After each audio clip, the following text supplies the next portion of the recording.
السلام علیکم ورحمۃ اللہ وبرکاتہ۔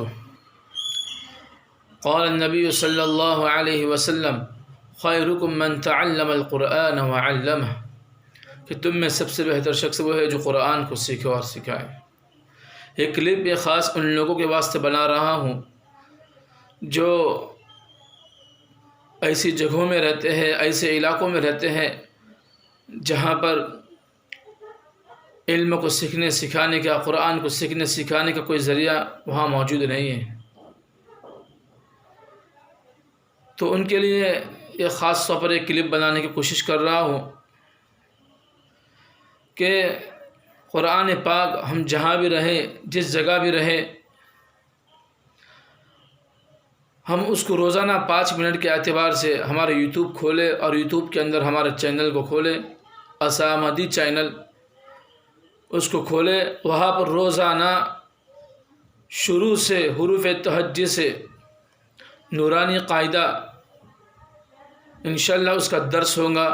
سارے حضرات اس 5 منٹ کی کلپ کو دیکھیں، اس میں جس انداز سے پڑھایا گیا ہے اس انداز کے اندر ہمیں پڑھنا ہے، اس کی کوشش کرنا ہے، اس کی مشق کرنا ہے۔ یہ سمجھ کر پڑھیں ہم کہ ہم کو پڑھایا جا رہا ہے اور ہم پڑھ رہے ہیں۔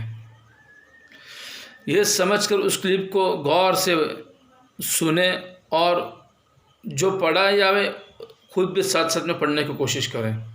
روزانہ 5 منٹ نکالے، وقت کو فارغ کر یہ کلپ کو دیکھیں تو انشاءاللہ رفتہ رفتہ ایک وقت آئیں گا کہ ہم قرآن پاک کو اچھی طریقے سے پڑھنے والے بن جائیں گے۔ اور قرآن پاک کو اسی انداز میں سیکھنا ہے اور اسی انداز میں پڑھنا ہے جیسا اللہ تبارک و تعالیٰ نے قرآن پاک کو نازل فرمایا ہے۔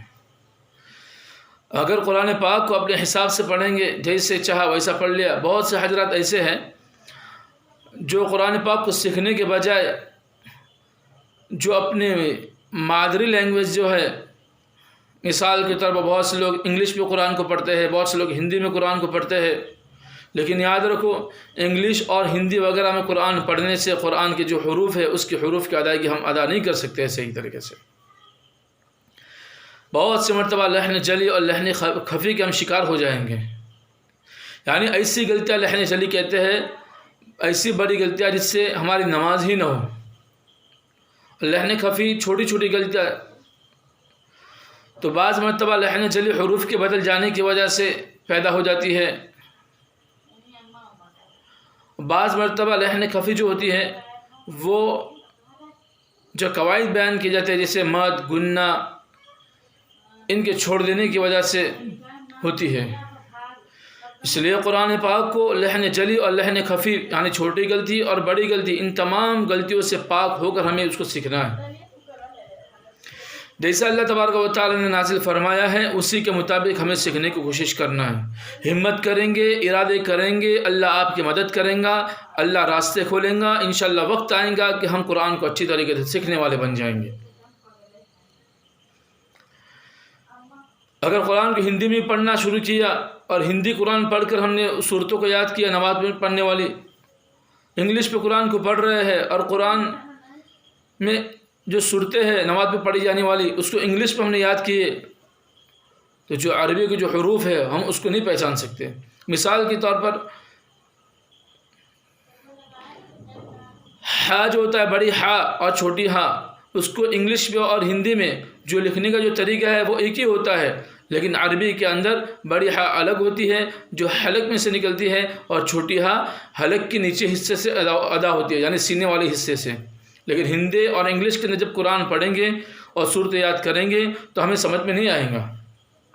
اور اسی طرح ہم نے جو یاد کیا ہندی اور انگلش کے اندر، اور نماز کے اندر ہم کھڑے ہو گئے نماز پڑھنے کے لیے، الحمدللہ رب العالمین، بڑی ہا ہے۔ اور اگر ہم نے ہندی میں یاد کیا قرآن پاک کو، انگلش میں یاد کیا ہے، تو اب پڑھے گی نماز کے اندر الحمدللہ، تو یہاں پر بڑی ہا کی جگہ اگر ہم نے چھوٹی ہا پڑھ لی تو ہماری نماز فاسد ہو جائیں گی، کیونکہ لحن جلی ہوئی، بڑی غلطی ہم نے کر دی۔ کیونکہ الحمد کی معنی تعریف کہتے ہیں کہ تمام تعریف اللہ کے لیے۔ اگر الحمد کی جگہ اگر ہم نے الحمد پڑھ لیا، چھوٹی ہا سے پڑھ لیا ہم نے، تو معنی پورا چینج ہو جائے گا، جس کو لحن جلی کہتے ہیں۔ معنی کے چینج ہو جانے کی وجہ سے نماز فاسد ہو جائیں گے۔ الحمد پڑھیں گے تو معنی یہ ہو جائے گا کہ تمام غم اللہ کے لیے، نعوذ باللہ۔ تو ایک چھوٹی سی غلطی ہے، ہمیں پتہ نہیں چلتا، لیکن چھوٹی چھوٹی غلطیوں کی وجہ سے ہماری نمازیں فاسد ہو جاتی ہے۔ اس لیے ضروری ہے کہ ہم کلام پاک کو عربی کے اندر سیکھیں۔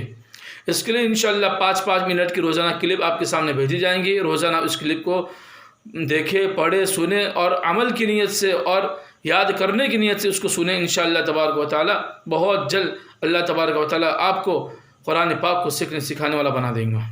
اللہ تعالی ہم سب کو عمل کی توفیق عطا فرمائے۔